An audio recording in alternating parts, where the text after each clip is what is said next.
Hello, City First. Come on, give that a round of applause. What a great testimony.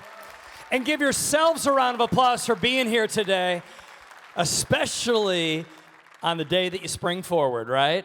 Yeah, so I commend you for being here. Thank you for being here. We're in this series called Pre-Approved for Financial Peace, and we are talking about ways to manage money in a way that gets God's approval, and ultimately, you find financial peace. And I said this last week, why are we doing this series? Well, the genesis of it has come from many conversations I've had over the last 6 months with various types of people from various types of ages. And there seems to be this overarching stress right now because of finances in our culture, the economy, inflation, all of these things. And literally, as I'm talking to people, they're telling me that it's creating tension in their marriages, in their relationships, even in their work relationships, or personally, they're even losing sleep. And I thought, then we need to do a series on this because I believe it's something we need to talk about. Now people get funny when you talk about money, especially in church. And I just want to say to all of us, let's not get funny about it. And here's the reason why. We deal with money every single day. In fact, you can't live without money. Turn to the person next to you and say, I can't live without money, right? I mean, it's true. The Bible talks about money. Jesus, in his parables, spoke to the topic of money. And really, like I said, we deal with it every single day. In fact, today you will deal with money. You need to have money to put gas in the tank, right? You need money to pay for the heating bill or the AC bill, wherever you're at in the nation right now. You need money to be able to put food on the table. These are all things, money is a part of our life. So for us to ignore the subject in church is absolutely ignorant because it is a part of life.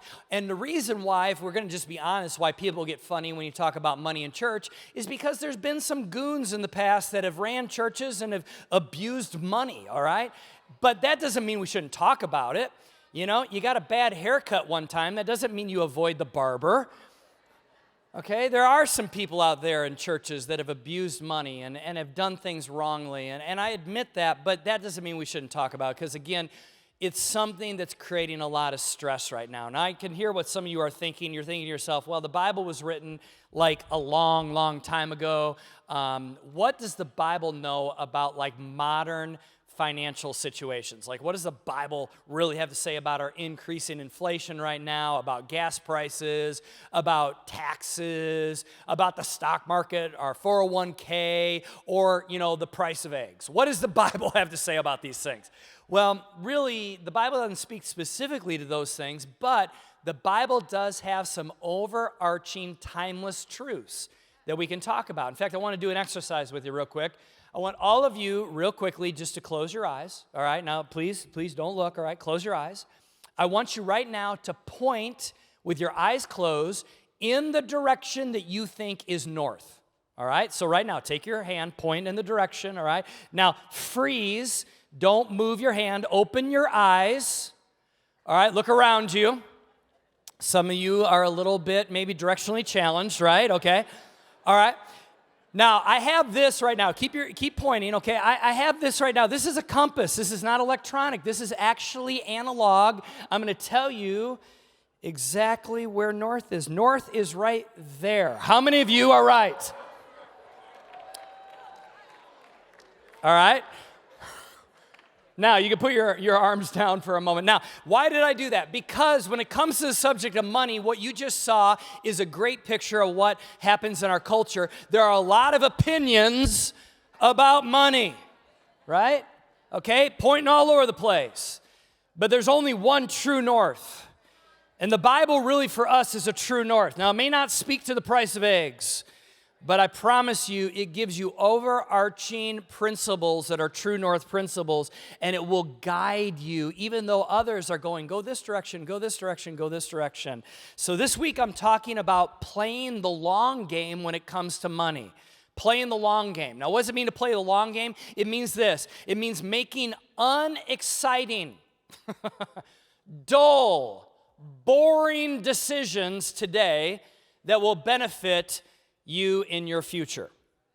The long game means that you're thinking about making decisions today that aren't just, like maybe, really exciting today. In fact, they might even be unexciting decisions, but your future is going to be better because of it.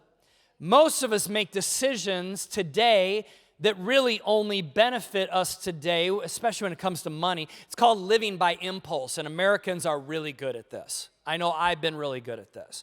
I almost entitled today's message, Boring Things to Do with Your Money.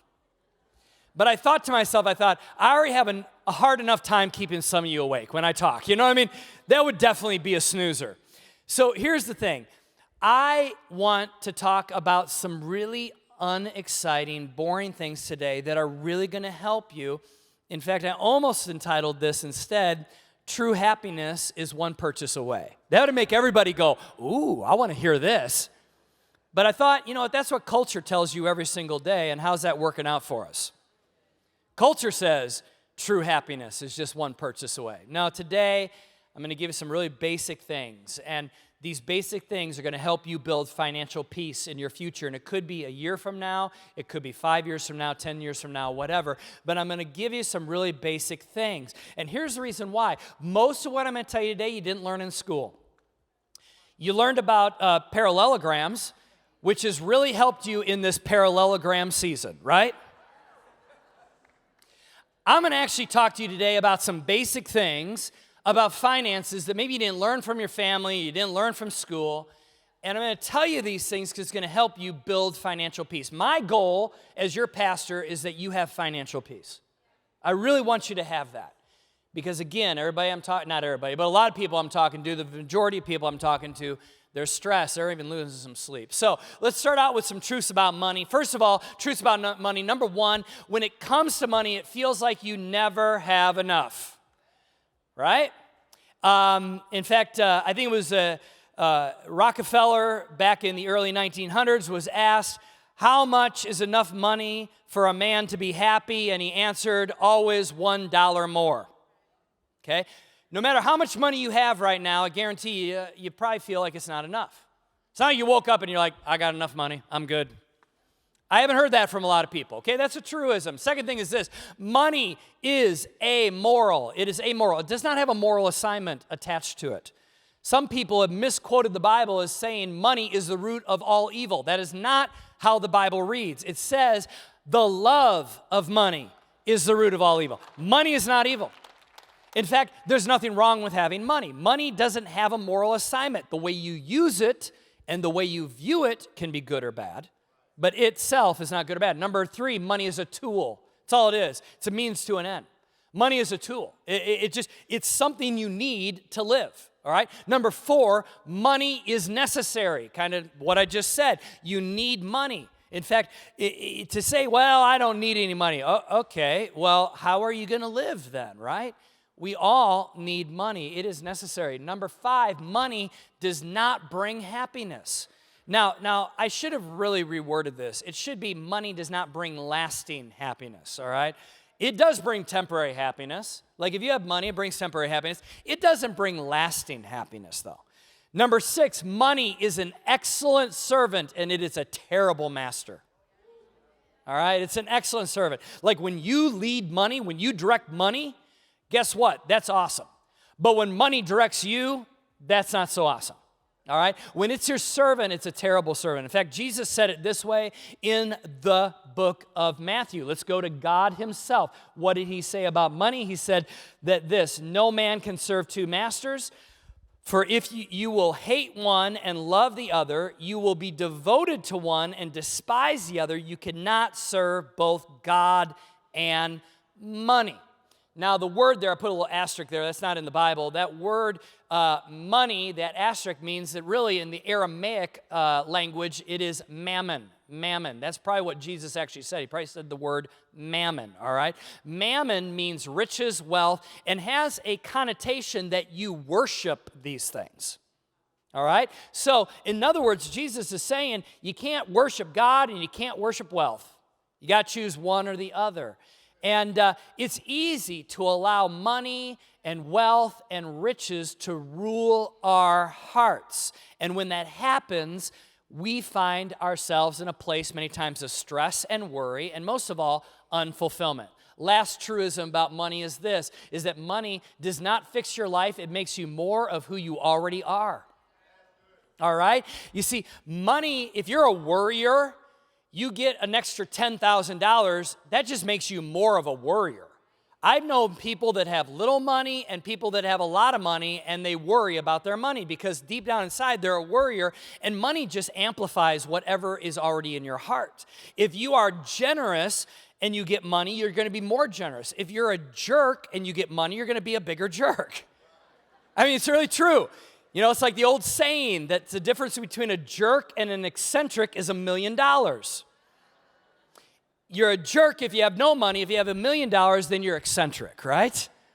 Either way, it just makes you more of who you already are. The key is this. The key is that you rule over money and not have money rule over you.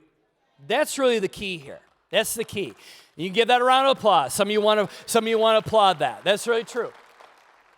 And the way to rule over money is to see money for what it really is and to direct that money. Does that make sense? In other words, you rule over it. It doesn't rule over you. This is a talk for everybody. Some people might think, oh, this is a talk for people that maybe don't have as much money. Not true. According to Forbes magazine, listen to this, 80% of retired football players will be broke within 3 years of leaving the league. That is 8 out of every 10 guys you watch on Sundays will be broke 3 years after retirement. Now, how can you burn through millions of dollars that you've accumulated over your career? You know how you can do it? Easy. It's easy to do it. Some are like, no way. Oh, yeah? No, it's easy. It's easy to make a lot of money. It's easy to make a little bit of money. And at the end of the day, you're broke as a joke. I mean, it's easy to do. Because whether you have tens of dollars or millions of dollars, if you don't see money for what it is, and especially if you don't direct your money, you can lose it. So today, I'm talking to everybody. Whether you have a lot of money in your piggy bank right now, or maybe you're like, you don't have that much money in your piggy bank. How you see money and how you direct it is so important, all right? There are really 4 different categories of people. All of us fall into one of these categories that I'm talking to today. The first one would be this, that maybe you're in the stressed category when it comes to money. You're stressed. In other words, you're barely making it. Maybe debt is increasing. If one thing breaks, if a car breaks or a furnace breaks or something breaks in your life, it is going to be a huge issue because you're not sure how you're going to cover that bill. You feel kind of hopeless, if you're going to be honest. I've been there. Just so you guys know, I think most of us have been at a stress place, and you're not alone. You're not alone. That's the biggest thing. When you're in a stress place, your mind tells you, and I think the enemy amplifies these thoughts, your mind tells you you're the only one dealing with this. That is not true. If you look at the data, there's a lot of Americans in the stress category, all right? The second category is semi-stable. Semi-stable means that you're paying your bills. Maybe you don't have much in savings. Maybe you have credit card debt and you're not able to necessarily pay off the debt at the end of the month. So maybe the credit card debt is accumulating or maybe not being paid off at least. And you know what? The increase in costs in our culture and in our economy in the last year have really put a pinch on you. Like, I mean, gas prices, egg prices, chicken prices, all these things are rising and you're feeling the pinch. And you're paying your bills, but you're kind of nervous. You're kind of nervous. That would be the semi-stable category. The next category would be that you're getting ahead. You're getting ahead. In other words, you have enough money for each month and maybe even some extra, right? You're starting to build maybe a savings account. You're making timely payments. You're not late on your payments. You might even be making payments ahead of time. You're feeling pretty secure. Even though the economy is a little bit rough waters right now, you're feeling like, okay, I'm not cocky about this, but I feel kind of secure. Now, most people think in America that's as good as it gets. If I could just get to that stage of where I'm making the monthly payments, I have a little bit left over every month, that would be utopia, that would be the goal. But guess what? There's actually even one more category according to the Bible, and that is this. We're calling it the thriving category. And that is where you're actually getting out of debt. Maybe you're even out of debt. You're planning for your future. You're building wealth, not only wealth for your lifetime, but maybe even wealth to be passed on to your kids or something like that. You can weather most financial storms, and where I say most is, 1929 was a black swan. That was that was crazy. I don't know if we're ever going to have one of those again, an outlier like that. But the point is this, you could weather most financial storms. You're generous. You actually feel excited about where you're at financially. That's the thriving category. Now listen, I believe regardless of what category you're in, there's hope. I just want to stop and say that. There's hope. Like you might be feeling hopeless, like you're in the stress category, you're hopeless, but I want to tell you, there is hope. 1 year from now, your financial picture can be different. I believe that. I really believe that, okay? Maybe you're feeling even nervous right now, like you're semi-stable, but you're feeling nervous. Listen, there's hope. Or maybe you feel stable, but you're like, I want to be able to reduce debt. I want to be able to build wealth for not only me, but future generations. I want to be generous with my money. Guess what? There's hope for that too. And even if you're in the thriving category, I believe there's a new level of purpose that God could even take you to in your finances, all right? So the remainder of time we have together, I'm going to get super practical. Boring. I'm going to get super practical, all right? But these are time-tested biblical truths that I think if you understand, they're going to help you immensely, all right?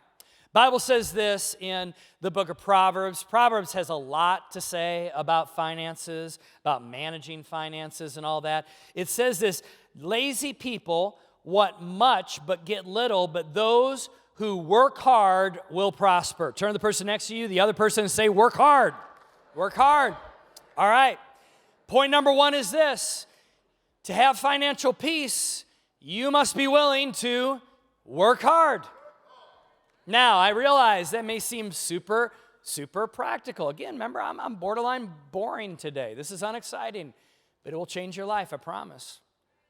I know this may seem simple, and in this day and age, people want success without the sweat. But really, if you want success, it requires the sweat. It requires the sweat equity. It requires that you work hard. Financial peace will not strike you like lightning, all right? You must do the work. About 3 years ago, right before COVID, I had the privilege of meeting with Nick Saban, the coach of the Alabama Crimson Tide, all right? And I know some of you hate him because he's a winner. But here's the thing. Here's the thing. He said something pretty astounding. It was myself and a group of pastors that he's meeting with for 27 minutes on the money. It was 27 minutes, literally. He said he'd give us 27 minutes, and at the 27-minute mark, he walked out the door, literally. He said some pretty astounding things about leadership, but one of the things he said that was really shocking is whether you love or hate Nick Saban or the Alabama, they recruit, and they usually recruit top-shelf athletes for their football program, all right? I mean, they recruit the best of the best. In fact, there are many people that leave Alabama and go on to the NFL. And literally, I'm sitting in a chair next to Tua, and we're listening to Nick. I mean, it's a surreal moment for me. And I hear Nick say this, and I'll never forget it. He said this. He goes, that of his recruits, he believes only 10% of the recruits want to actually do the work and be developed. Only 10%. I mean, he's getting the creme de la creme to come to Alabama. And he said only 1 out of 10 really wants to do the work and be better. And then he pointed at Tua and he goes, and that's one of them right there. And I thought, wow, even in a program like that, only 1 out of 10 wants to do the work. You know, success requires work. You have to have a disciplined life, and you execute that discipline every single day. What is discipline? Discipline is basically this, something you don't want to do and you do it anyway. That's all it is. You know, you don't want to work out and you do it anyway. You want to, save money. You don't want to do it necessarily, but you do it anyway. I mean, like, you want to buy that new sweater, but you don't do it because you have a discipline. Whatever it is, Nick Saban said, you got to edit your behavior so it coincides with your goals. And that's really true. It's going to take work to see the results that you want to see in your finances, all right? Now, there's no really like warm, fuzzy thing I have to say beyond that. Do the work. I know some of you are like going, well, give me a little more. No, do the work, all right? Work is not a 4-letter word. It is, but it's not, if you know what I'm talking about, okay? All right, you got to do the work, all right? Proverbs goes on to say this. It says, commit your work to the Lord, and your plans will be established. So this denotes something. You got to work, but also you got to have a plan. You got to have a plan. Number 2, you make a plan, you work the plan, and the plan will work. All right, you hear that? You got to make a plan, got to work the plan, and the plan will work. Years ago, probably 20 years ago or so, when Jen and I, we were newly married, and we've been married now for 27 years, and we were kind of in a rough spot because we found ourselves not having enough money at the end of the month, it seemed like. And we were spending, and it felt like the money was just kind of leaking out. We didn't know where it was going. So we decided that we would sit down and we would write down every single expense as to where the money went. So we were going to track the money. And we were shocked to find out that the money was being spent a lot on eating out and takeout, as well as we had to face the reality that we were spending money on impulse buys. It's kind of like this meme right here. Some of you will resonate, and it is this: how I spend my money. Rent, bills, I just need to grab a few things at Target. Don't nudge your spouse, but some of you can resonate with this, right? It's like, I'm going to go to Target and buy some soap. You come home with no soap, but you spent $150. I don't know what happened, right? Well, we had to come up with a plan, and we decided that we would direct our money rather than spend it. That's huge. Somebody like, well, you're still spending it. No. Spending is just kind of like impulse, whatever. We were going to direct our money. So what we did is we sat down, we gave ourselves a little budget. We said we could spend this much money on eating out. We could spend this much money, obviously on heating bills and all the things. We started to direct the money. It was no fun. It is not exciting. And it's all the things I'm talking about today. It's the stuff that you're not going to leave going, wow, he just preached the paint off the walls, man. I'm telling you, that was awesome. No, it's all the unexciting stuff. But if you actually do it, I think that you will see that there is some waste spending going on that you can reel in and rein in, and you can have a little bit more money than what you think that you have. Christian financial advisors like Dave Ramsey, he says this. He says that you come up with a 10-10-80 plan. 10-10-80. Basically what that is 10% goes to God, 10% goes into your savings, you live off of 80%. So 10% goes to God, 10% goes in your savings, and you live off of 80%. And I can hear some of you right now, you're thinking to yourself, or you're saying, I can't do that. Like I can't live off of 80%. Maybe right now you're living off of 105%. Okay? And you're not, again, that's not abnormal in our culture. You might feel like you're the only one. You're not, okay? Here's the thing. Then what you do is you need to work towards the goal of 10-10-80. Work towards that as a goal. One thing that many Christian financial advisors say is this, is you start paying just the minimums on your credit cards, assuming you have credit card debt, okay? Just pay the minimums and start putting money into a savings account until it builds up to $1,000, okay? I know some of you are like, well, shouldn't I pay off the credit cards? Yeah, but pay the minimums. Don't use the credit cards anymore. Don't be increasing it, but start taking that money, just pay the minimums and put it into a savings account, build it to $1,000. Get money to $1,000. It may take you months and months and months to do this. Do you know if you get $1,000 in your savings account, you are doing better than most of the Americans that are living right now in our nation? 56% of Americans right now do not have $1,000 in their savings account. 56%. That's over over half, okay? So why do you do that? Because things break. And if you have $1,000 in your savings account, when you need new tires, when you need new brakes, when your furnace goes out or whatever else, you actually have the money there to be able to fix it, all right? Then once you get the $1,000 in your savings account, then you start working on paying down your credit cards. Now, you start with the smallest balance first. Now, I'm not a financial advisor. I'm just giving you, this is like real brief, all right? Just to give you something to take home. You start with the smallest balance. You go, well, why? Don't I want to pay the larger balance because I'm paying so much? Yes, but here's the thing. If you start with the smaller balance, I'm speaking to your emotions right now. If you actually pay off a credit card, you're going to feel like you won the Super Bowl. And you're going to go, I can do this. So before you tackle the one with the biggest balance, tackle the one with the smallest balance. Get a win under your belt. Does that make sense? Get a win under your belt, and then you take on the next biggest one and the next biggest one. And you keep doing it until finally you get yourself stable. Proverbs 22:7 says this. It says, the borrower is servant to the lender. The borrower is servant to the lender, which brings me to my third point. Avoid more debt.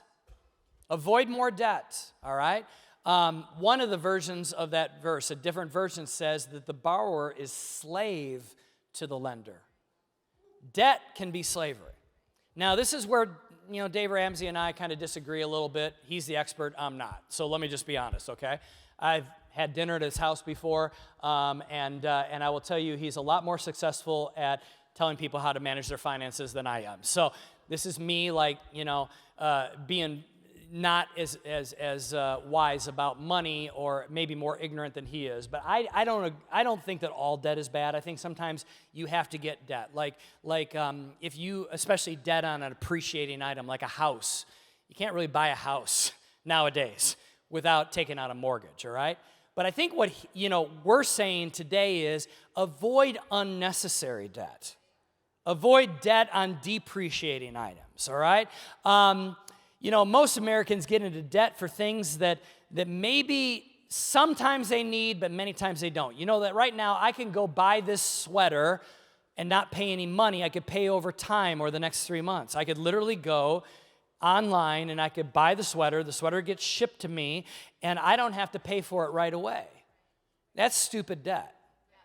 That's not wise. Does that make sense? And here's the problem. Americans are doing it like crazy. Like buy some shoes, but don't pay for it until 3 months from now. Or buy things with money that we don't have. And a lot of this is driven, if I could just speak to it, it's really a soul issue. A lot of it is driven by our toxic status symbol society. I have to have a certain type of shoes, a certain type of look, I have to drive a certain type of car, I have to have a certain size of house. All of these things drive us because 24/7 we have the pressure of commercials and media, and even sometimes peers that are putting pressure on us to live a certain way, dress a certain way, and those kind of things.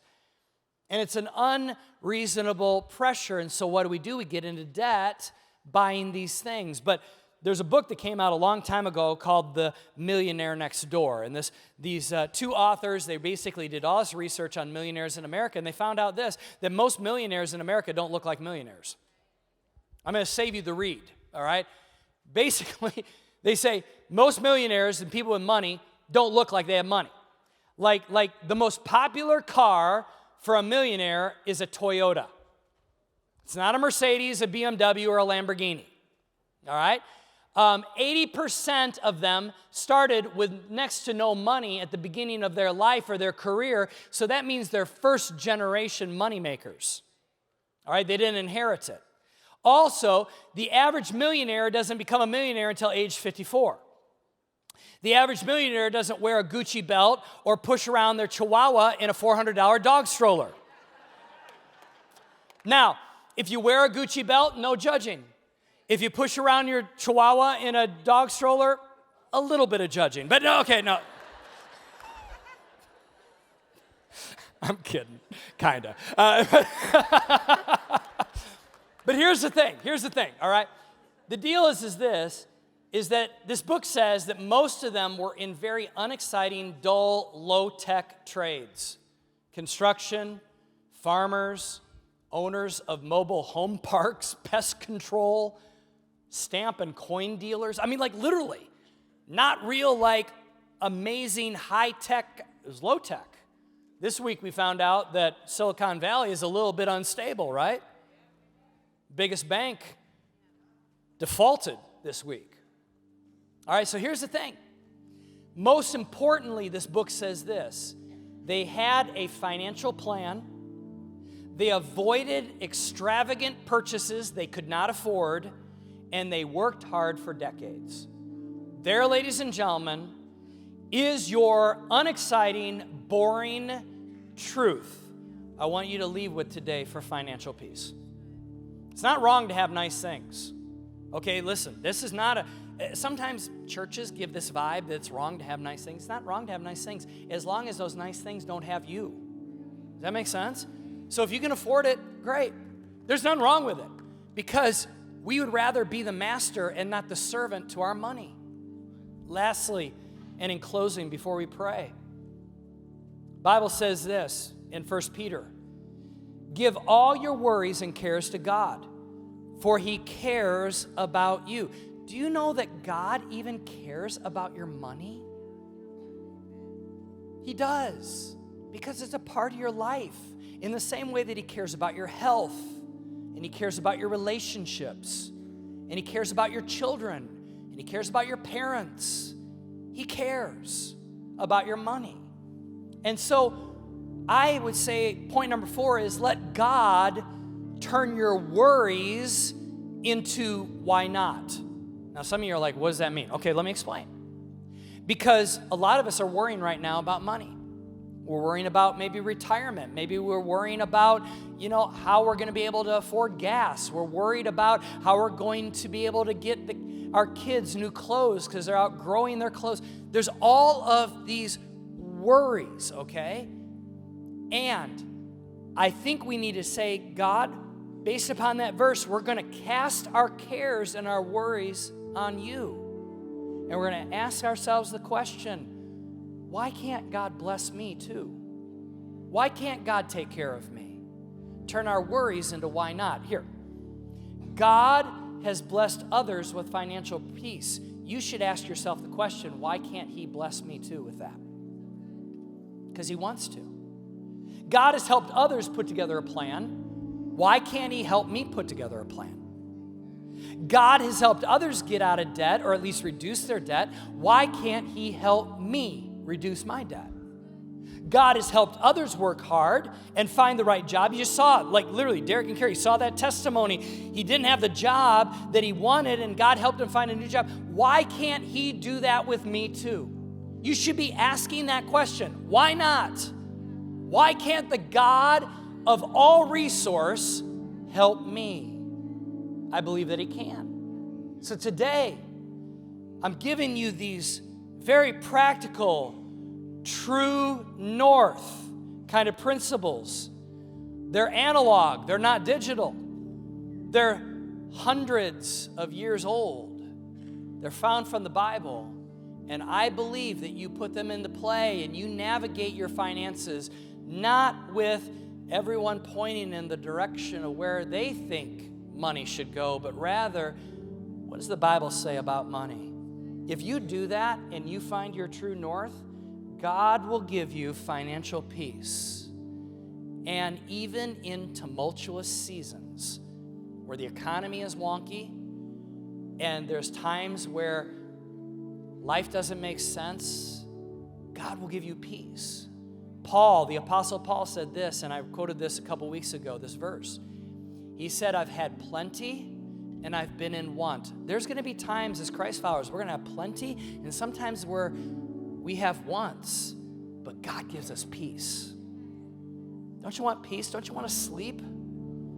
Don't you want to stop stressing? Let's put some of these principles in play, and let's see what God does. Let's put God to the test, because this is the only thing. The subject of money is the only thing that God in the Bible says, test me on it. It's in the book of Malachi. He's talking specifically about the tithe. He says, test me on this. So, say, God, why not me? Why can't you help me? I believe you can. So let's bow our heads. Let's close our eyes. Lord, I pray for my friends as we've listened to a very practical teaching about money. Money is a necessary thing. Money is something we deal with every day. We can't avoid it. But Lord, as we've listened to some unexciting, but yet super impacting truisms, God, I pray that you would give us the discipline to edit our life to line up with our goals. God, may we even get excited about it and start today. And Lord, if we're stressed, may we have hope. If we're semi-stable, may we have hope. Lord, I pray that if we find ourselves in a place of where we are able to make it by and we are even having a little bit more every month, may we still find hope to get to a thriving stage. And if we're in a thriving stage, may we have hope to know that, God, you even have a greater purpose for us with generosity and stewardship of your money. God, it all belongs to you. Lord, I pray that you would just help us to be wise. And especially for those of us that maybe grew up in a home or maybe in an environment that we didn't have it modeled for us. God, I pray, give us hope and faith today to realize today is a line of demarcation. We can step across that line and we can have financial peace. We can have financial peace. We love you in Jesus' name. And everyone said, amen. Amen. Come on, can you give God a round of applause?